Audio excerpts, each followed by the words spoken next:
से दिए गए अज्ञातता का प्रतिरोध ज्ञात करना है। ये कक्षा 12वीं से का एक प्रैक्टिकल है। यहाँ पर देखते हैं इसका कनेक्शन कैसे करना है। ये जो है बैटरी लिमिटर है, बैटरी लिमिटर के धन सिरे से, यह धन सिरा है, ये मीटर सेतु के एक पॉइंट से जुड़ा हुआ है। और इसका जो ऋण सिरा है, ये जो कुंजी है, कुंजी से जुड़े हुए हैं। कुंजी का दूसरा सिरा ये मीटर सेतु के तार के पी सिरे से जुड़ा हुआ है। वैसे ही ये रेजिस्टेंस बॉक्स है। इस रेजिस्टेंस बॉक्स का एक भाग ये जो है ए सिरे से लगा हुआ है, और दूसरा भाग क्योंकि यहाँ पे लगाना था, जंग लगने के कारण से हम यहाँ पर लूपिंग कर दिए हैं, दूसरा भाग यहाँ गया। वैसे ही अज्ञात प्रतिरोध के रूप में हम रैंडम में कहीं भी छोड़ देते हैं तो यह अज्ञात प्रतिरोध का काम करेगा। रियोस्टेट है ना, परिवर्ती प्रतिरोध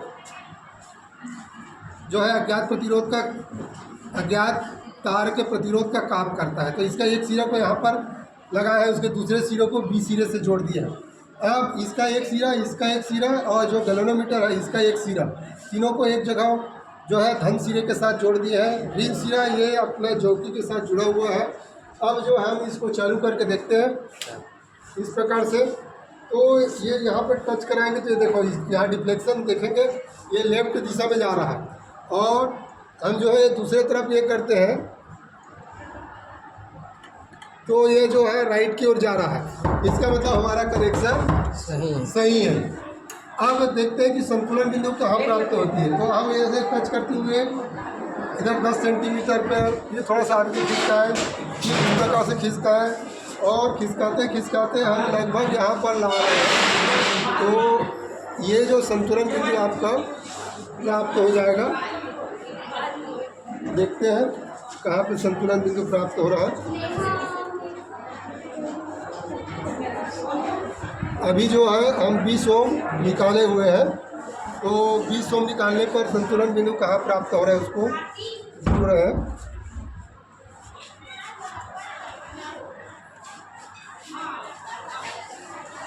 अभी जो है राइट दिशा में है, ये जो लगभग 24 सेंटीमीटर है ना, ये 24 सेंटीमीटर रखने पे गैल्वेनोमीटर में संतुलन बिंदु प्राप्त होता है। जबकि हम रेजिस्टेंस बॉक्स के 20 ओम को निकाले हुए हैं। ठीक है, तो इस प्रकार से हम जो है संतुलन बिंदु 24 पे प्राप्त हुआ है। उधर टेबल में दिखाएंगे थोड़ा सा।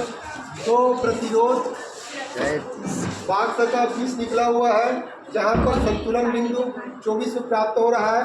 अर्थात जो दूसरा सिरा का है, इधर ये पी को प्रतिरोध प्राप्त करने के लिए है 24। अब क्यू के लिए 100 माइनस 24 करेंगे तो 76 प्राप्त होता है। इन सभी मानों को एच बराबर R 100 minus L upon L सूत्र में रखेंगे तो यह जो है अज्ञात प्रतिरोध का मान बचा के तो 5 के अलग अलग ओम को और अलग अलग कुंजी को निकालते हैं, जिससे हमें संतुलन बिंदु प्राप्त होती है और हम जो है अज्ञात प्रतिरोध को ज्ञात कर सकते हैं। ठीक।